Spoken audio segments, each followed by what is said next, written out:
ಇದ್ದಾಗ ಇದು ಮಾಡ್ತೀವಿ. ಇದು ಬಹಳ ಮೋಸ್ಟ್ ಹೆಲ್ಪ್ಫುಲ್ ನಮಗೆ ಅಂತ ಹೇಳಿದ್ರೆ ನಮ್ಮ ಬ್ಯಾಂಕಿನ ಸಿಬಿಲ್ ಸ್ಕೋರ್ ಹೆಚ್ಚಿಗೆ ಆಗುತ್ತೆ ಕ್ರೆಡಿಟ್ ಕಾರ್ಡ್ ಆಪರೇಟ್ ಮಾಡೋದ್ರಿಂದ. ಎಷ್ಟು ನಿಮ್ಮಲ್ಲಿ ಸಿಬಿಲ್ ಸ್ಕೋರ್ ಹೆಚ್ಚಿಗೆ ಆಗ್ತದೆ ಅಷ್ಟೇ ಬ್ಯಾಂಕ್ ಕಡಿಮೆ ಬಡ್ಡಿಯಲ್ಲಿ ಲೋನ್ ಕೊಡ್ತಾರೆ ಕ್ರೆಡಿಟ್ ಕಾರ್ಡ್ ಬಳಸೋದ್ರಿಂದ. ಅದೇ ಡೆಬಿಟ್ ಕಾರ್ಡ್ಗಳಲ್ಲಿ ನಾವು EMI ಅನ್ನು ಕಟ್ತೀವಿ, ಆದ್ರೆ ಅಷ್ಟು ಡೆವಲಪ್ ಆಗಲ್ಲ, ಟ್ರಾನ್ಸಾಕ್ಷನ್ ಓನ್ಲಿ ಕೌಂಟ್ ಆಗುತ್ತೆ. ನಾವು ಒಂದು ವರ್ಷದ ಆರ್ಥಿಕ ವರ್ಷ 1st April to 31st March ವರೆಗೆ ಕೂಡ ಏನು ಟ್ರಾನ್ಸಾಕ್ಷನ್ ಮಾಡ್ತಾ ಹೋಗ್ತೀವಿ, ಪ್ರತಿ 6 ತಿಂಗಳಿಗೊಮ್ಮೆ ನಮ್ಮ ಸಿಬಿಲ್ ಸ್ಕೋರ್ ಹೆಚ್ಚಾಗ್ತಾ ಬರುತ್ತೆ. ಆ ಸಿಬಿಲ್ ಸ್ಕೋರ್ ನಮ್ಮ ಪ್ಯಾನ್ ಕಾರ್ಡ್ ಮೂಲಕವಾಗಿ ಅದು ಜಮಾ ಆಗ್ತಾ ಹೋಗುತ್ತೆ ನಮ್ಮ ಟ್ರಾನ್ಸಾಕ್ಷನ್. ಈ ಕ್ರೆಡಿಟ್ ಕಾರ್ಡ್ ನಿಂದ ನಾವು ಈಸಿಯಾಗಿ EMI ಗಳನ್ನ ಎಸ್ಟಿಮೇಟೆಡ್ ಮಂತ್ಲಿ ಇನ್ಸ್ಟಾಲ್ಮೆಂಟ್ EMI ಅಂದ್ರೆ ಎಸ್ಟಿಮೇಟೆಡ್ ಮಂತ್ಲಿ ಇನ್ಸ್ಟಾಲ್ಮೆಂಟ್ EMI ನೋಡಿದೀರಾ? ನೀವು ಪ್ರತಿಯೊಂದು ಏನಾದ್ರು ಕೊಂಡ್ಕೊಳ್ಳಿ ಆನ್ಲೈನ್ ಅಲ್ಲಿ, ಅಲ್ಲಿ ಹೋಲ್ ಅಮೌಂಟ್ ಅನ್ನ ಒಮ್ಮೆಗೆ ಪೇ ಮಾಡಬಹುದು ಅಥವಾ ನಾವು EMI ಮೂಲಕವಾಗಿ ಕ್ರೆಡಿಟ್ ಕಾರ್ಡ್ ಮೂಲಕ ಕಟ್ಟಬಹುದು. ಏನು ಪ್ರತಿ ತಿಂಗಳು ಕೂಡ 10,000 ರೂಪಾಯಿ ನೀವು ಪರ್ಚೇಸ್ ಮಾಡಿದಿರಿ ಅಂತ ಹೇಳಿದ್ರೆ 6 ಮಂತ್ ಕಾಲಾವಧಿ ತಗೊಂಡ್ರೆ ಪ್ರತಿ ತಿಂಗಳು ಕೂಡ 2,500-3,000 ರೂಪಾಯಿ ಕಟ್ಟಕ್ಕಿಂತ ಹೋಗುತ್ತೆ. 2,000 ಬಡ್ಡಿ ಇರಲ್ಲ ಅದಕ್ಕೆ. ಅಪ್ ಟು 6 ಮಂತ್ ಬಡ್ಡಿ ಅವರ ಆಫರ್ ಕೊಡ್ತಾರೆ ಬ್ಯಾಂಕ್, ಬಡ್ಡಿ ರಹಿತವಾದಂತದ್ದು. After 1 year, after 12 months you paid the interest amount of 1% or 2%. Up to ನಿಮ್ದು 6 ತಿಂಗಳ ತನಕ ನೀವು ಕೊಟ್ರೆ ನಿಮ್ದು ಏನಿಲ್ಲ ಎಷ್ಟು ಪರ್ಚೇಸ್ ಮಾಡಿದ್ರೆ ಅಷ್ಟೇ ಅಮೌಂಟ್ ಹೋಗುತ್ತೆ, ಅದು EMI ಮೇಲೆ ಹೋಗುತ್ತೆ.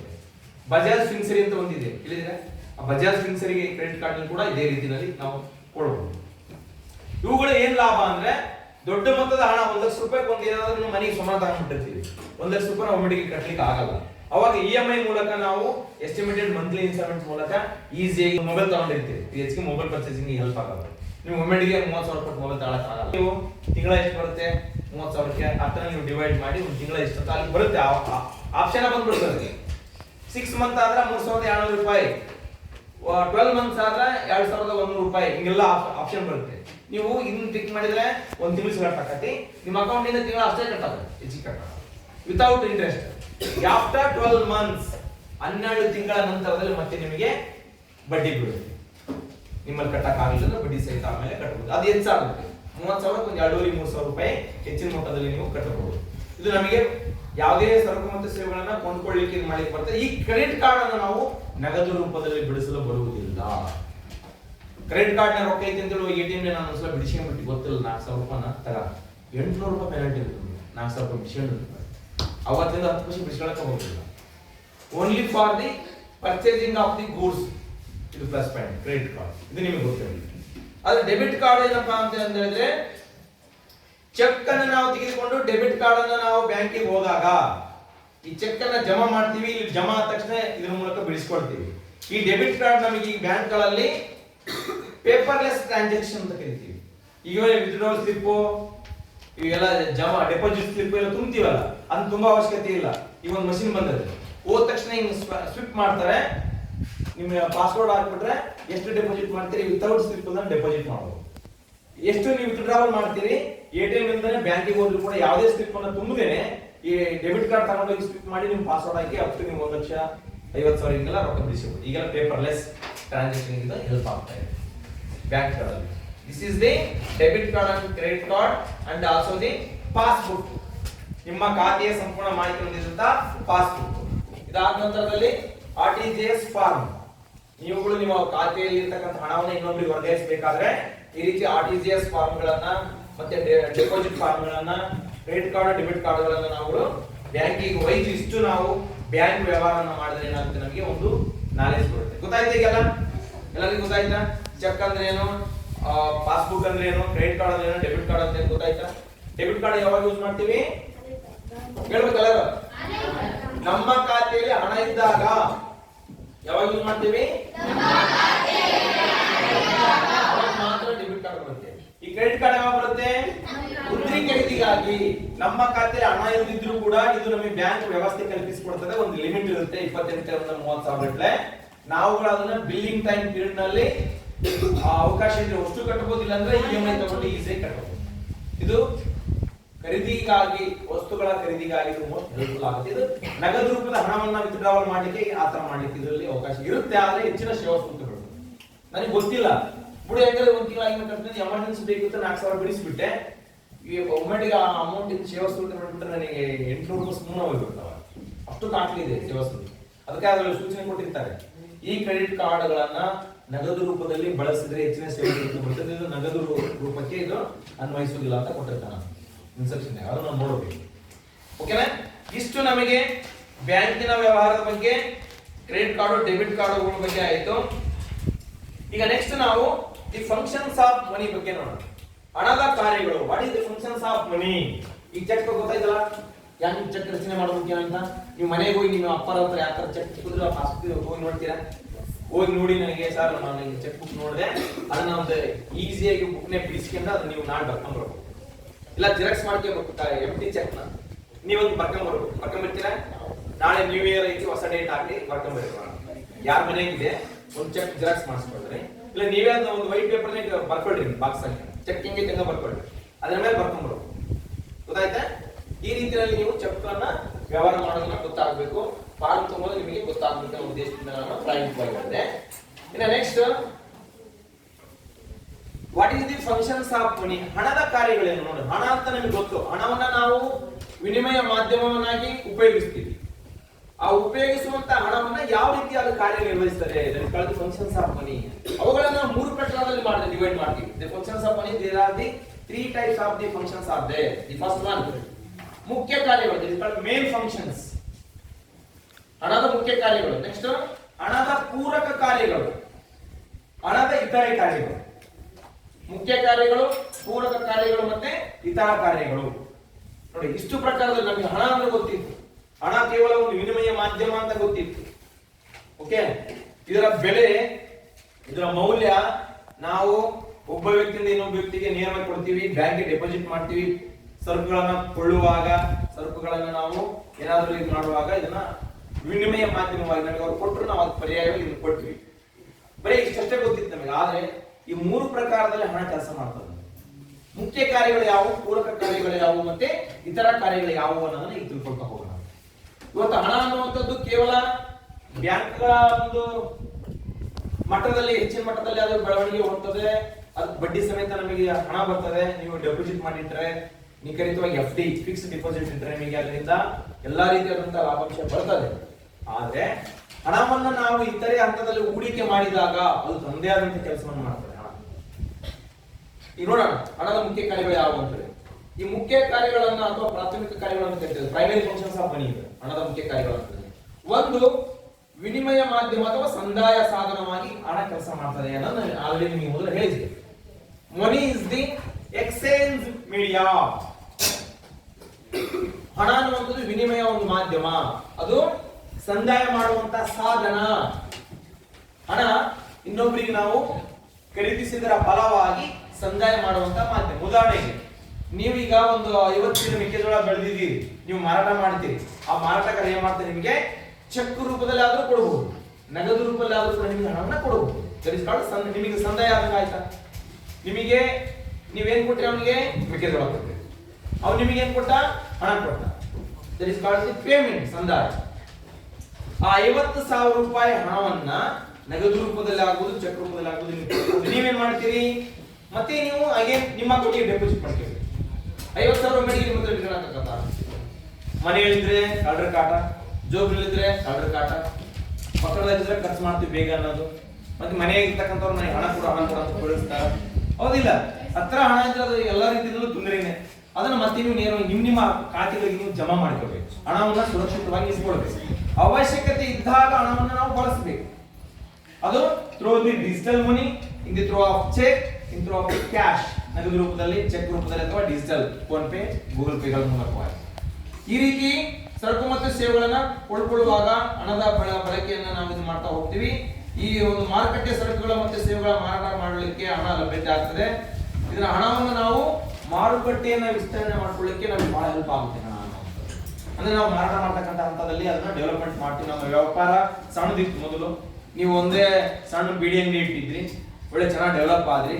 ಒಂದು ಕಿರಣಿ ಅಂಗಡಿ ಮಾಡಿದ್ರಿ, ಕಿರಣಿ ಅಂಗಡಿ ಒಳ್ಳೆ ಡೆವಲಪ್ ಆದ್ರಿ. ನೋಡಿ, ಹಣ ಇದ್ರೆ ಮಾತ್ರ ತಾನೇ ವ್ಯಾಪಾರ ವಿಸ್ತರಣೆ ಆಗೋದು, ಮಾರುಕಟ್ಟೆ ವಿಸ್ತಾರ ಆಗೋದು. ಹಣನೇ ಇಲ್ಲ ಅಂದ್ರೆ ಅದು ಎಷ್ಟು ವರ್ಷ ಆದ್ರೂ ಅದೇ ಡಬ್ಬಿ ಹಂಗ ಇರುತ್ತೆ ಶೆಡ್. ಈಗೆಲ್ಲ ನಿಮ್ಮೂರ ಸಣ್ಣ ಶೆಡ್ ಇಟ್ಟಾರ, ದೊಡ್ಡ ಶೆಡ್ ಬಡಿಸ್ಯಾರ, ಹೌದಿಲ್ಲ? ದೊಡ್ಡ ಅಂಗಡಿ ಇಟ್ಟಾರ, ಅವ್ರ ವ್ಯಾಪಾರ ಚೆನ್ನಾಗಿ ಮಾಡ್ಕೊಂಡು ದೊಡ್ಡ ಮನೆ ಕಟ್ಸ್ಯಾರ, ಆಗೈತಿಲ್ಲ? ಹಂಗಿಲ್ಲ. ಆ ರೀತಿಯಲ್ಲಿ ಹಣ ಅನ್ನುವಂಥದ್ದು ನಮ್ಮನ್ನ ವ್ಯಾಪಾರವನ್ನ ವಿಸ್ತರಣೆ ಮಾಡಿಕೊಳ್ಳಿಕ್ಕೆ, ಮಾರುಕಟ್ಟೆಯನ್ನು ವಿಸ್ತರಿಸಲಿಕ್ಕೆ ಕೂಡ ನಮಗೆ ಅದು ಒಂದು ದೊಡ್ಡ ಸಾಧನವಾಗಿ ಹೆಲ್ಪ್ ಮಾಡ್ತಾ ಬರುತ್ತೆ. ಇನ್ನ ಮೌಲ್ಯವನ್ನ ಕಟ್ಟಲಿಕ್ಕೆ ಹಣದ ಒಂದು ಕಾರ್ಯದಲ್ಲಿ ಹಣವು ವಸ್ತು ವಿನಿಮಯ ಪದ್ಧತಿ ಅಥವಾ ಅತಿ ದೊಡ್ಡ ಇದನ್ನ ಅನಾನುಕೂಲವನ್ನು ಅದು ಸರಕು ಮತ್ತು ಸೇವೆಗಳಿಗೆ ಮೌಲ್ಯವನ್ನ ಬೆಲೆ ರೂಪದಲ್ಲಿ ವ್ಯಕ್ತಪಡಿಸುತ್ತದೆ. ಈಗ ಈ ಪೆನ್ನಿನ ಮೌಲ್ಯ ಎಷ್ಟು? ಎಲ್ಲಿ ಕೊಡ್ತಾರ? ಈಗ 20 ರೂಪಾಯಿ ಒಂದಿದು ಪೆನ್, ಓಕೆನಾ? 20 ರೂಪಾಯಿ ಕೊಟ್ಟರೆ ನಮಗೆ ಪೆನ್ ಬರುತ್ತೆ. ಇದು ಮೌಲ್ಯ 20 ರೂಪಾಯಿ ಅಂತ ಕಟ್ತೀವಲ್ಲ, ಅದು ಹಣದ ರೂಪದಲ್ಲಿ ಅದು ಒಂದು ರೀತಿ ನಮಗೆ ಮೌಲ್ಯವಾಗಿ ಅದನ್ನು ನಿಗದಿಗೊಳಿಸ್ತದೆ. ಈಗ ನಾವು ಒಂದು ಚೆಕ್ ಬುಕ್ ಅನ್ನ ತೆಗೆದುಕೊಳ್ತೀವಿ, 25 ಲೀವ್ಸ್ ಇದ್ದಂತ ಚೆಕ್ ಬುಕ್ಕಿನ ಮೌಲ್ಯ ಎಷ್ಟು? 60 ರೂಪಾಯಿ. ಅದ 50 ಲೀವ್ಸ್ ಇದ್ದಂತ ಚೆಕ್ ಬುಕ್ ನ ಮೌಲ್ಯ ಎಷ್ಟು? 100 ರೂಪಾಯಿ. ನೋಡು, ಆ ಚೆಕ್ ಬುಕ್ ಪುಸ್ತಕವನ್ನು ಕೂಡ ನಾವು ತೆಗೆದುಕೊಳ್ಳುವಾಗ ಅದಕ್ಕೆ ನಾವು ಬೆಲೆಯನ್ನು ಕಟ್ಟಬೇಕಾಗ್ತದೆ. ಹಣ ಅನ್ನುವಂಥದ್ದಲ್ಲಿ ಒಂದು ಮೌಲ್ಯವನ್ನು ಕಟ್ಟುವಂತಹದ್ದು, ಅದಕ್ಕೆ ನಿಗದಿತಗೊಳಿಸಿ ಅದನ್ನ ಸ್ವರೂಪ ನಮೂದಾಗಿಸಿಕೊಳ್ಳಲಿಕ್ಕೆ ಹೆಲ್ಪ್ ಆಗುತ್ತೆ. ಇನ್ನ ಎರಡನೇದು ಪೂರಕ ಕಾರ್ಯಗಳು. ಆ ಹಣದ ಈ ಪೂರಕ ಕಾರ್ಯಗಳನ್ನು ನಾವು 3 ಭಾಗಗಳಲ್ಲಿ ವಿಂಗಡಣೆ ಮಾಡ್ತಾ ಹೋಗ್ತೀವಿ. ಒಂದು, ಸಂದಾಯದ ಪ್ರಮಾಣ, ಮೌಲ್ಯ ಸಂಗ್ರಹ ಅಥವಾ ಕೊಳ್ಳುವ ಶಕ್ತಿಯ ಸಂಗ್ರಹದ ಒಂದು ಪ್ರಮಾಣ, ಮೌಲ್ಯ ವರ್ಗಾವಣೆ ಅಥವಾ ಕೊಳ್ಳುವ ಶಕ್ತಿಯ ವರ್ಗಾವಣೆ ಪ್ರಮಾಣ ಅಂತ ಒಂದು ಮಾಡ್ತಾ ಹೋಗ್ತೀವಿ.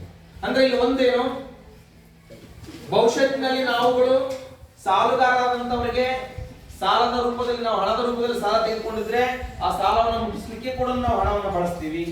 ಅಥವಾ ಹಣವನ್ನು ನಾವು ನಮ್ಮ ಖಾತೆಯಲ್ಲಿ ಹೆಚ್ಚಿನ ಸಂಖ್ಯೆಯ ಹಣ ಜಮಾ ಇದ್ರೆ ಆ ಸಾಲ ಕೊಡುವಂತಕ್ಕಂಥ ವ್ಯಕ್ತಿಗೆ ನಾವು ಚೆಕ್ ಮೂಲಕವಾದ ಸಂದಾಯವನ್ನ ಮಾಡ್ತಾ ಹೋಗ್ತೀವಿ.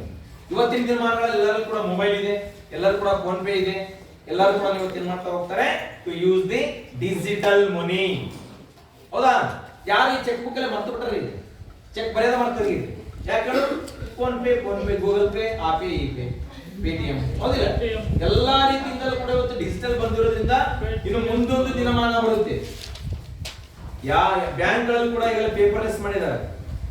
ನೀವೆಲ್ಲ ಎಟಿಎಂ ಕೂತಿದ್ರಲ್ಲ, ಹಿಂಗ ಹೋಗಿ ಎಟಿಎಂ ಆಪರೇಟಿಂಗ್ ಮಾಡಕ್ ಬರ್ತದೆ. ಎಟಿಎಂ ಕೆಲವೊಬ್ಬರಿಗೆ ಬರ್ತದೆ, ಕೆಲವೊಬ್ಬರಿಗೆ ಬರಲ್ಲ. ಎಟಿಎಂ ಹೋಗಿ ಅವಾಗೆಲ್ಲ ನಾವು ಹಿಂಗೆ ತೋರಿಸಿ ತಕೊಂಡ್ಬಿಡ್ತಿದ್ವಿ. ಈಗ ಅಲ್ಲೇ ಇಟ್ಕೊಂಡ್ಬಿಡ್ತೀವಿ ಚಿಪ್ನ. ಎಲ್ಲಾ ಟ್ರಾನ್ಸಾಕ್ಷನ್ ಆಗುತ್ತೆ. ಹೋದ ತಕ್ಷಣ ನಿಮ್ಮ ಎಂಟರ್ ಯುವರ್ ಪಿನ್ ಅಂತ ಕೇಳ್ತತೆ, ಓಪನ್ ಆಕತ್ತೆ. ವಿತ್ಡ್ರಾವಲ್ ಬೇಕಾ, ಯಾವುದು ಮಿನಿ ಸ್ಟೇಟ್ಮೆಂಟ್ ಬೇಕಂತ ಓಪನ್ ಆಕತ್ತೆ. ನೆಕ್ಸ್ಟ್ ವಿತ್ಡ್ರಾವಲ್ ಕೊಡ್ತೀರಿ, ಯಾವ ಅಕೌಂಟ್ ಅಂತ ಕೇಳ್ತದೆ, ಎಸ್ ಬಿ ಅಕೌಂಟ್ ಸರ್ಚ್ ಮಾಡಬೇಕು, ಅಮೌಂಟ್ ಬರ್ತದೆ, ಅಮೌಂಟ್ ಎಂಟರ್ ಮಾಡಬೇಕು, ಓಕೆ ಅಂತ ನೋಡಿಬೇಕು. Are you see display or print out receipt ಅಂತ ಕೇಳ್ತದೆ. ಈಗಲ್ಲ ಅದನ್ನು ತೆಗೆದುಬಿಟ್ರಿ, ಈಗ ಓನ್ಲಿ ಡಿಸ್ಪ್ಲೇ. ಈಗ ನೀವು ಹೋಗಿ ಎಲ್ಲ ಬಿಡಿಸಿದ ತಕ್ಷಣ ಕೈ ಕ್ಯಾಶ್ ಮಾಡ್ಬಿಟ್ರೆ ನಿಮ್ಮ ಹೆಸರು, ನಿಮ್ಮ ರಿಮೈನಿಂಗ್ ಬ್ಯಾಲೆನ್ಸ್ ಬರ್ತದೆ, ಹೋಗ್ಬಿಡ್ತದೆ ತೋರಿಸ್ಬೇಕು.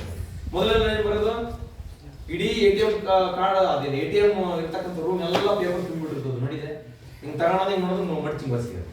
ಇವತ್ತು ಏನಾಗಿದೆ, ಪೇಪರ್ಲೆಸ್ ವರ್ಕ್ ಆಗ್ತಾ ಇದೆ. That is called the digitalisation. ನಮ್ಮ ದೇಶ ಅನ್ನುವಂಥದ್ದು ಪ್ರತಿಯೊಂದು ಕ್ಷೇತ್ರದಲ್ಲಿ ಕೂಡ ಕಂಪ್ಯೂಟರ್ ಯುಗ ಇರೋದ್ರಿಂದ ಡಿಜಿಟಲೈಸೇಷನ್ ಆಗ್ತಾ ಇದೆ. ನಾವು ಕೂಡ ಉತ್ತಮ ರೀತಿಯಲ್ಲಿ ನಮ್ಮ ಭಾರತೀಯರ 70%ಕ್ಕಿಂತ ಹೆಚ್ಚು ಇವತ್ತು ಆನ್ಲೈನ್ ವ್ಯಾಪಾರವನ್ನು ಮಾಡ್ತಾ ಇದ್ದಾರೆ, ನಗದು ರಹಿತ ವ್ಯಾಪಾರವನ್ನು ಮಾಡ್ತಾ ಇದ್ದಾರೆ. ಪ್ರತಿಯೊಂದು ಸಣ್ಣ ಸಣ್ಣ ಅಂಗಡಿಯಲ್ಲಿ ಕೂಡ ಫೋನ್ ಪೇ ಇದೆ. ಇದು ಅವರ ಸುರಕ್ಷತೆಯಿಂದಾನು ಒಳ್ಳೆಯದು, ಇವ್ರ ಸುರಕ್ಷತೆಯಿಂದ ಒಳ್ಳೆಯದು. ಇವತ್ತು ನಾವು ಸರ್ಕಾರಕ್ಕೆ ಯಾವುದೇ ರೀತಿ ಮೋಸ ಮಾಡ್ಲಿಕ್ಕೆ ಇಲ್ಲಿ ದಾರಿ ಇಲ್ಲ. ರೊಕ್ಕದಾಗ ಏನಾಗ್ತೋ, ಇವತ್ತು ನನ್ನ ಅಕೌಂಟಿಗೆ 1 ಲಕ್ಷ ರೂಪಾಯಿ ವ್ಯಾಪಾರ ಆಗಿತ್ತು ಅಂದ್ರೆ ನಾನು ಸುಳ್ಳು ಹೇಳ್ತಿದ್ದೆ ಟ್ಯಾಕ್ಸ್ ಕಟ್ಟಾಕ. ಏನು ಬಿಡ್ರಿ, ವ್ಯಾಪಾರ ಒಂದು 500,000 ರೂಪಾಯಿ ತಿಂತಿದ್ವಿ, ಹೆಚ್ಚಿಗೆ ವ್ಯಾಪಾರ ಆದ ಕೂಡ. ಫೋನ್ ಪೇ ಬಂದ್ಮೇಲೆ ಸಾಧ್ಯನೇ ಇಲ್ಲ. ಪ್ರತಿಯೊಂದು ಅಕೌಂಟಿಗೆ ಜಮಾ ಹಾಕೈತಿ, ಪ್ರತಿಯೊಂದು ಅಲ್ಲಿ ಪಾನ್ ಕಾರ್ಡ್ ಮೂಲಕವಾಗಿ ಇವತ್ತು ನಮಗೆ Aadhaar card, PAN card link ಇದೆ, ಪಾನ್ ಕಾರ್ಡ್ ಅಕೌಂಟಿಗೆ ಲಿಂಕ್ ಐತಿ. ನಾವು ಸುಳ್ಳು ಹೇಳಲಿಕ್ಕೆ ಅವಕಾಶ ಇಲ್ಲ. ಇದು ಒಂದು ರೀತಿಯಿಂದ ಸರ್ಕಾರಕ್ಕೆ ಒಳ್ಳೇದು, ನಮ್ಗೆ ಒಳ್ಳೇದು. ಇವತ್ತು ನೀವು 1 ಲಕ್ಷ ರೂಪಾಯಿ ವ್ಯಾಪಾರ ಮಾಡಿರ್ತೀನಿ, ನನ್ನ ಅಕೌಂಟ್ ಜಮಾ ಮಾಡ್ಕೊಂಡು ಲೇಟ್ ಆಕತಿ, ಅಂಗಡಿಗೆ ಬಂದು ಯಾವ ಕೆಲಸ ಮಾಡ್ಕೊಂಡು ಹೋಗ್ಬಿಟ್ರೆ ಓದ್ತಾ ಬಂದ್ರು. ನೀನ್ ಆದ್ರೆ 1 ಲಕ್ಷ ರೂಪಾಯಿ ವ್ಯಾಪಾರದಲ್ಲಿ ಸರ್ಕಾರಕ್ಕೆ ಇಂತಿಷ್ಟು ಭಾಗ ಮಾತ್ರ ಟ್ಯಾಕ್ಸ್ ಕಟ್ತೀನಿ. ನೀನು ದೇಶಕ್ಕೆ ಒಂದು ಕೊಡುಗೆ ಕೊಟ್ಟಾಗ ಆಗ್ತದೆ, ನಿನಗೆ ಹಣ ಸುಭದ್ರವಾಗಿದ್ದಂಗೆ ಆಗ್ತದೆ ಅಕೌಂಟ್ ನಲ್ಲಿ, ಹೌದಿಲ್ಲ? ನಿನ್ನ ಹಣಕಾಸಿನ ವ್ಯವಹಾರವನ್ನ, ಟ್ರಾನ್ಸಾಕ್ಷನ್ ಅನ್ನ ಬ್ಯಾಂಕ್ ನಲ್ಲಿ ಅಕೌಂಟ್ ನಲ್ಲಿ ನೋಡ್ಕೊಂಡು ನಿನಗೆ ಸಾಲ ಕೊಡ್ತಾರೆ. ಅದು ಬಹಳ ಮುಖ್ಯ. ಬರೀ ನಾವು ಸುಳ್ಳು ಹೇಳಿ ಹಣ ಇಡೋದು ಮುಖ್ಯ ಅಲ್ಲ. ಅದಕ್ಕೆ ನಮಗೆ ಸೂರಿಟಿ ಇಲ್ಲ, ಅದಕ್ಕೆ ನಮಗೆ ಭದ್ರತೆ ಇಲ್ಲ. ಮನೆಯಲ್ಲಿ ಅಕೌಂಟ್ ನಲ್ಲಿ ಏನಾಗುತ್ತೆ, ಅದು ಬಹಳ ಸುರಕ್ಷಿತವಾಗಿರ್ತದೆ ಅಂತಕ್ಕಂಥ ಮೌಲ್ಯದಿಂದ ಇದು ಸಂದಾಯದ ಪ್ರಮಾಣವನ್ನ. ಮತ್ತೆ ಮೌಲ್ಯ ಸಂಗ್ರಹ ಅಥವಾ ಕೊಳ್ಳುವ ಶಕ್ತಿಯ ಸಂಗ್ರಹ. ಏಕೆಂದ್ರೆ ಇವತ್ತು ಸರಕು ಮತ್ತು ಸೇವೆಗಳನ್ನು ನಾವು ಕೊಳ್ಳಲಿಕ್ಕೆ ಅನೇಕ ರೀತಿಯಾದಂತಹ ಒಂದು ಹೂಡಿಕೆಯನ್ನು ಮಾಡಬೇಕಾಗ್ತದೆ. ಒಂದು ಸ್ಥಳದಿಂದ ಇನ್ನೊಂದು ಸ್ಥಳಕ್ಕೆ ನಾವು ದೊಡ್ಡ ಮೊತ್ತದ ಹಣದ ಬ್ಯಾಗ್ ತೆಗೆದುಕೊಂಡು ಹೋಗ್ಲಿಕ್ಕೆ ಆಗ್ತದ. 1 ಲಕ್ಷ ರೂಪಾಯಿ, ನೀವು 50 ಲಕ್ಷ ರೂಪಾಯಿ ವ್ಯಾಪಾರ ಮಾಡ್ಬೇಕಪ್ಪ. ಇವತ್ತು ನೀವು ಹುಬ್ಳಿಗೆ ಹೋಗ್ಬೇಕಪ್ಪ, 50 ಲಕ್ಷ ರೂಪಾಯಿ ತಗೊಂಡು ಬ್ಯಾಗ್ ತಗೊಂಡು ಹೋಗ್ಬೇಕು. ಎಲ್ಲರ ಕಡೆ ಏನಂತ ಅದು ಬ್ಯಾಗು ಹಳೆದಿದ್ರ ಹೆಚ್ಚಿಗೆ ಯಾರು ಗಮನ ಹರಿಸಲ್ಲ. ಒಳ್ಳೆ ಸೂಟ್ಕೇಸ್ ಒಳ್ಳೆ ಚುಲ್ಲಗ ಅದಕ್ಕೆ ಏನೈತಿದೆ ಹಿಂದೆ ಒಬ್ಬರು ಕಾಲ್ ಮಾಡ್ತಾರೆ. ನಿಮಗೆ ರೊಕ್ಕ ಹಿಡ್ಕೊಂಡ್ರೆ ಏನೋ ಧೈರ್ಯ ಇರ್ತದೆ, ಅಯ್ಯಪ್ಪ ಯಾರು ಬರ್ತಾರೆ ನನಗಪ್ಪ ಭಯ ಉಂಟಾಗ್ತದಲ್ಲ. ಮನುಷ್ಯ ಇವತ್ತು ಏನೆಲ್ಲ ನಾವು ಮುಂದುವರೆದಾಗ್ಯೂ ಕೂಡ ಅನೇಕ ರೀತಿಯಾದಂತಹ ಒಂದು ಬದಲಾವಣೆಗೆ ಒಳಪಟ್ಟು ಈ ರೀತಿ ದೊಡ್ಡ ದೊಡ್ಡ ಮೊತ್ತದ ಹಣಕಾಸನ್ನು ನಾವು ವ್ಯಾಪಾರ ಮಾಡುವಾಗ ಸಂದಾಯ ಮಾಡಬೇಕಾಗ್ತದೆ. ಅವಾಗ ಅದು ವಿನಿಮಯ ಮಾಧ್ಯಮವಾದಾಗ ದೊಡ್ಡ ಮೊತ್ತದಲ್ಲಿದ್ದಾಗ ನಾವು ನಗದು ರೂಪದ ಹಣವನ್ನ ಅಲ್ಲಿ ತೆಗೆದುಕೊಂಡು ಹೋಗ್ಲಿಕ್ಕೆ ಆಗಲ್ಲ. ಹಾಗಾಗಿ ಹಣ ಅನ್ನುವಂಥದ್ದು ಕೂಡ ಇವತ್ತು ಮೌಲ್ಯವನ್ನು ಕೊಳ್ಳುವ ಶಕ್ತಿಯನ್ನ ಅಭಿವೃದ್ಧಿಗೊಳಿಸಿದ್ರೆ ಅದು ಡಿಜಿಟಲ್ ಆಗಿರ್ಬೋದು, ಚೆಕ್ ಮೂಲಕ ಆಗಿರ್ಬೋದು, ನಗದು ರೂಪದಲ್ಲಿ ಸಣ್ಣ ಮೊತ್ತದಲ್ಲಿ ಇರ್ತದೆ ನಗದು ರೂಪ. ದೊಡ್ಡ ಮೊತ್ತದ್ದು ನಾವು ಎಂಟಿ ಚೆಕ್ ಒಯ್ತೀವಿ, ಹಣ ಎಲ್ಲ ಸರಕುಗಳನ್ನು ಕೊಂಡ್ಕೊಳ್ತೀವಿ, ಪರ್ಚೇಸ್ ಮಾಡ್ತೀವಿ. ನಿಮ್ಮ ಖಾತೆಯಲ್ಲಿ ಏನ್ ಹೆಸರಿದೆ ಅಂತ ಅಂಗಡಿ ಹೆಸರನ್ನು ಕೇಳ್ತೀವಿ, ಅವ್ರ ಹೆಸರಿನಲ್ಲಿ ಚೆಕ್ ಬರಿತೀವಿ, ಸೈನ್ ಮಾಡಿ ಅವ್ರಿಗೆ ಚೆಕ್ ಕೊಟ್ಟು ಬರ್ತೀವಿ. ಅವಾಗ ಚೆಕ್ ಏನಾಗುತ್ತೆ, ಬ್ಯಾಂಕಿಗೆ ಹೋಗುತ್ತೆ. ಆ ಬ್ಯಾಂಕ್ ಏನ್ ಮಾಡ್ತಾರೆ, ಇವತ್ತು ಹುಬ್ಬಳ್ಳಿಲಿರ್ತಕ್ಕಂಥ SBI ಬ್ರಾಂಚ್, ಅಡಗಲಿರ್ತಕ್ಕಂಥ SBI ಬ್ರಾಂಚ್ಗೆ ಅವರೆಲ್ಲ ಆನ್ಲೈನ್ ಅಲ್ಲೇ ಚೆಕ್ ಮಾಡ್ತಾರೆ. ಅವಾಗೆಲ್ಲ ಏನಿತ್ತು, ಅಲ್ಲಿಂದ ಇಲ್ಲಿ 3 ದಿವಸ ಜಮಾ ಆಗ್ಲಿಕ್ಕೆ ಬರ್ತದೆ ಪೋಸ್ಟ್ ಮೂಲಕ. ಈಗ ಹಂಗಲ್ಲ, ಒಂದ್ ಚೆಕ್ ಕೊಟ್ಟಿರಪ್ಪ ಇವತ್ತು ಕೊಟ್ಟಿವಿ ಅಂದ್ರೆ ನಾಳೆ ಜಮಾ ಆಗೇ ಬರ್ತದೆ. DD ಆದ್ರೂ ಅಷ್ಟೇ. ಈಗೆಲ್ಲ ಏನಾಗುತ್ತೆ, ಡಿಜಿಟಲೈಸೇಷನ್, ಅಂತರ್ಜಾಲದ ಮೂಲಕವಾಗಿ ನಾವು ಅಭಿವೃದ್ಧಿಗೊಂಡಿದ್ದೇವೆ. ಎಲ್ಲಾ ವ್ಯವಹಾರದಲ್ಲಿ ಕೂಡ ಇವತ್ತು ಡಿಜಿಟಲ್ ಮನಿಯನ್ನು ಬಳಸ್ತಾ ಇದ್ದೇವೆ. ನಮ್ಮ ಭಾರತೀಯರು ಇವತ್ತೇನಾಗಿದ್ದಾರೆ, ಒಳ್ಳೆ ರೀತಿಯಲ್ಲಿ ತಮ್ಮ ಒಂದು ವ್ಯಾಪಾರವನ್ನು ಮಾಡಲಿಕ್ಕೆ ಸಶಕ್ತರಾಗಿದ್ದಾರೆ. ಅಂದ್ರೆ ಅವರಿಗೆ ಹಣಕಾಸಿನ ಸೌಲಭ್ಯಗಳು ಸಿಗ್ತಾ ಇದೆ. ಯಾವುದೇ ರೀತಿಯಲ್ಲಿ ನಮ್ಮ ವ್ಯಾಪಾರವನ್ನು ಅಭಿವೃದ್ಧಿಗೊಳಿಸಲಿಕ್ಕೆ ನಾವು ಈ ಹಣವನ್ನ ಒಂದು ಉತ್ತಮ ಮಾಧ್ಯಮವನ್ನು ಬಳಸ್ತಾ ಇದ್ದೇವೆ. ಮೂರನೇದು ಮೌಲ್ಯ ವರ್ಗಾವಣೆ, the transfer of the value. ಈ ಒಂದು ಕೆಲಸ ಬಹಳ ಮುಖ್ಯ ಇಲ್ಲಿ. ಅಂದ್ರೆ ಕೊಳ್ಳುವ ಶಕ್ತಿ ವರ್ಗಾವಣೆ ಅಂತ ಕರಿತೀವಿ, ಮೌಲ್ಯ ವರ್ಗಾವಣೆ. ಈಗ ನೋಡಿ, ಹಣವನ್ನ ನಾವು ಖರೀದಿಸುವಂತ ಸಂದರ್ಭದಲ್ಲಿ ಒಂದು ವರ್ಗಾಯಿಸ್ತಕ್ಕಂಥ ಮಾಧ್ಯಮವನ್ನಾಗಿ ಕೂಡ ಬಳಸ್ತೀವಿ. ಅದು ನಗದು ರೂಪದಲ್ಲಿದ್ದಾಗ ಆ ವ್ಯಕ್ತಿಗೆ ನೇರವಾಗಿ ಹಣವನ್ನ ಸಂದಾಯ ಮಾಡ್ತೀವಿ. ನಾವು ದೊಡ್ಡ ಮೊತ್ತದಲ್ಲಿ ಏನಾದ್ರೂ ಇದ್ರೆ ಆ ಮೌಲ್ಯ ಏನಿರುತ್ತೆ ಅದಕ್ಕೆ ಚೆಕ್ ಅನ್ನ ಬರೀತೀವಿ. ಅಥವಾ ಸರಕು ಮತ್ತು ಸೇವೆಗಳನ್ನ ಕೊಂಡ್ಕೊಳ್ಳುವಂತ ಮೌಲ್ಯ ಇದೆ ಅಂತ ಹೇಳಿದ್ರೆ ಅದನ್ನ ನಾವು ಡಿಜಿಟಲ್ ಮನಿ ಮೂಲಕ ಆನ್ಲೈನ್ ನಲ್ಲಿ ಫೋನ್ ಪೇ ಅಥವಾ ಗೂಗಲ್ ಪೇ, ಮೊಬಿಕ್ವಿಕ್, ಪೇಟಿಎಂ ಇಂತ ಯಾವ UPI ಆನ್ಲೈನ್ ಅಲ್ಲಿ ಏನ್ ಬರ್ತಲ್ಲ ಆ ರೀತಿಯಲ್ಲಿ ನಾವು ಅವರಿಗೆ ಸಂದಾಯ ಮಾಡ್ಲಿಕ್ಕೆ ಒಪ್ಪಿಕೊಳ್ತಾ ಹೋಗ್ತೀವಿ. ಇದು ಈ ರೀತಿಯಲ್ಲಿ ಹಣ ಅನ್ನುವಂಥದ್ದು ಇವತ್ತು ಸರಕು ಸೇವೆಗಳನ್ನು ಕೊಂಡ್ಕೊಳ್ಳಿಕ್ಕೆ, ನಮ್ಮ ವ್ಯವಹಾರವನ್ನು ಅಭಿವೃದ್ಧಿಗೊಳಿಸಿಕೊಳ್ಳಿಕ್ಕೆ ಸುರಕ್ಷಿತವಾಗಿ ನಮ್ಮನ್ನ ಅದು ಒಳ್ಳೆ ರೀತಿಯಿಂದ ಕಾಪಾಡ್ಕೊಂಡು ಬರ್ತಾ ಇದೆ. ಇದು ಒಂದು ಪ್ರಾಥಮಿಕ ಕಾರ್ಯ ಹಣ. ಇನ್ನ ಪೂರಕ ಕಾರ್ಯಗಳಾಯ್ತು.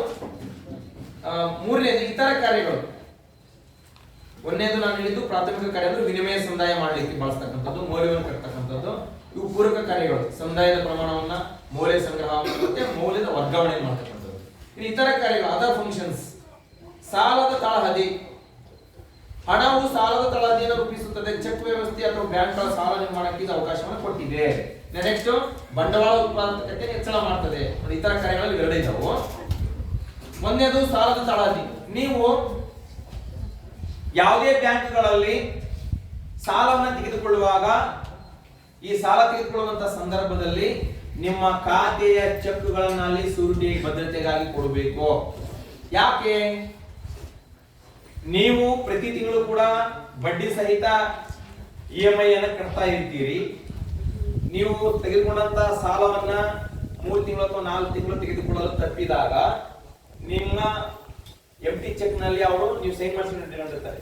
ನೀವು ಆ ಹಣವನ್ನ ಸಂದಾಯ ಮಾಡಲು ತಪ್ಪಿದಾಗ ಆ ಬ್ಯಾಂಕ್ ಎಲ್ಲಿ ಸಾಲ ತೆಗೆದುಕೊಂಡಿರ್ತೀರಿ ಅವರು ನಿಮ್ಮ ಖಾತೆ ಇದ್ದಂತಹ ಬ್ಯಾಂಕಿಗೆ ಆ ಚೆಕ್ ಅನ್ನು ಕಳಿಸಿಕೊಡ್ತಾರೆ. ನಿಮ್ಮ ಖಾತೆ ಇರ್ತಕ್ಕಂಥ ಹಣ ಅವ್ರಿಗೆ ಹೋಗ್ತದೆ. ಅದಕ್ಕೋಸ್ಕರ ನೀವು ಹಣ ಕೊಡೋದು ತಪ್ಪಿದಾಗ ಅದನ್ನ ಅಲ್ಲಿ ನಾವು ಬಳಸ್ತಾ ಹೋಗ್ತೀವಿ.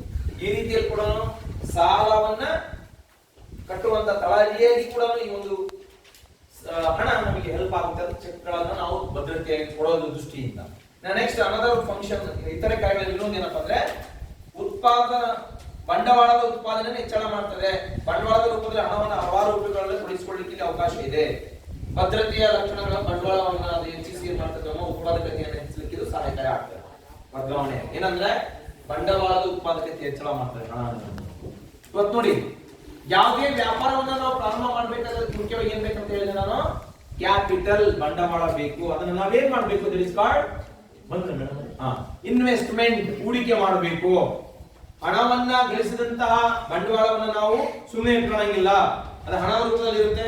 ನಾವು ಶೇರ್ ಅನ್ನು ಪರ್ಚೇಸ್ ಮಾಡ್ತೀವಿ, ಅದನ್ನ ಇನ್ವೆಸ್ಟ್ಮೆಂಟ್ ಮಾಡ್ತೀವಿ, ನಮಗೆ ಅದರಿಂದ ಲಾಭಾಂಶ ಬರ್ತದೆ. ಈ ಒಂದು ರೀತಿಯಲ್ಲಿ ಕೂಡ ಹಣ ಅನ್ನುವಂಥದ್ದು ನಮಗೆ ಒಂದು ಒಳ್ಳೆಯ ಇತರೆ ಕಾರ್ಯಗಳಲ್ಲಿ ಬಂಡವಾಳವನ್ನು ಹೆಚ್ಚಿಸುತ್ತದೆ. ಯಾವಾಗ ಬಂಡವಾಳ ನಮ್ಗೆ ಹೆಚ್ಚಿಗೆ ಆಗ್ತದೆ, ಇನ್ವೆಸ್ಟ್ಮೆಂಟ್ ಮಾಡ್ತೀವಿ, ಅವಾಗ ಆಟೋಮೆಟಿಕ್ಲಿ ಉತ್ಪಾದಕತೆ ಅನ್ನೋದು ಪ್ರೊಡಕ್ಟಿವಿಟಿ ಅಂತ ಕರಿತೀವಿ, ಉತ್ಪಾದಕತೆ ಅದು ಹೆಚ್ಚಾಗ್ತಾ ಹೋಗ್ತದೆ. ಏಕೆ? ನೀನೊಬ್ಬ ಉದ್ದಿಮೆದಾರ, ನೀನೊಂದು ವ್ಯಾಪಾರ ಉದ್ದಿಮೆ ಪ್ರಾರಂಭ ಮಾಡ್ತೀವಿ, ಕೈಗಾರಿಕೆಯನ್ನ, ನಿನಗೆ 1 ಕೋಟಿ ರೂಪಾಯಿ ಹಣ ಇರಲ್ಲ ನಿನ್ನ ಹತ್ರ. ಈ ರೀತಿ ಹಣ ನಾವು ಇಟ್ಕೊಂಡಿರ್ತೀವಲ್ಲ, ನಾವು ಇನ್ವೆಸ್ಟ್ಮೆಂಟ್ ಮಾಡ್ತೀವಿ. ಯಾವ ಮೂಲಕ? Through the debenture, through the share. ಅವಾಗ ನೀನೇನ್ ಮಾಡ್ತೀವಿ, ನಿನ್ನ ಕಂಪನಿ ಹೆಸರಿನ ಶೇರ್ ಬಿಡ್ತೀವಿ, ನಾವು ಪರ್ಚೇಸ್ ಮಾಡ್ತೀವಿ, ನಿನಗೆ ಹಣ ಬರ್ತದೆ, ನಿನ್ನ ಉತ್ಪಾದಕತೆನೇ ಹೆಚ್ಚಿಗೆ ಮಾಡ್ತಾ ಹೋಗ್ತೀವಿ. ಹಿಂಗ ಹಣ ಅನ್ನುವಂಥದ್ದು ಕೂಡ ಉದ್ದಿಮೆಯನ್ನು ಬಳಸ್ತದೆ, ಕೈಗಾರಿಕೆಯನ್ನು ಬಳಸ್ತದೆ, ಉದ್ಯೋಗಾವಕಾಶ ಕೊಡ್ತದೆ, ಅದೆಲ್ಲಾ ರೀತಿಯಿಂದ ಸೇಫ್ಟಿಯಾಗಿ ಅದನ್ನ ನಿಮ್ಮನ್ನ ಡೆವಲಪ್ಮೆಂಟ್ ಮಾಡ್ತದೆ. ಇದು ಹಣದ ಕಾರ್ಯಗಳು. ಇವು 3 ಪ್ರಕಾರದಲ್ಲಿ ಹಣ ಈ ರೀತಿಯ ಕಾರ್ಯಗಳನ್ನ ಮಾಡ್ತಾ ಹೋಗ್ತದೆ. ಇನ್ನ ಮುಂದಿನ ಹಂತದಲ್ಲಿ ಇನ್ನೊಂದು ಚಾಪ್ಟರ್ ಮುಗಿತದೆ. ಇದು ಟೈಪ್ಸ್ ಆಫ್ ಲೋನ್ಸ್, ಸಾಲದ ಪ್ರಕಾರಗಳು. ಈ ನೆಕ್ಸ್ಟ್ ಒಂದು ಕ್ಲಾಸ್ ಗ್ಯಾಪ್ ಬಿಡ್ತೀನಿ, ಮೇಡಮ್ ಕಳಿಸಿ ಬಂದ್ ಮಾಡೋದು.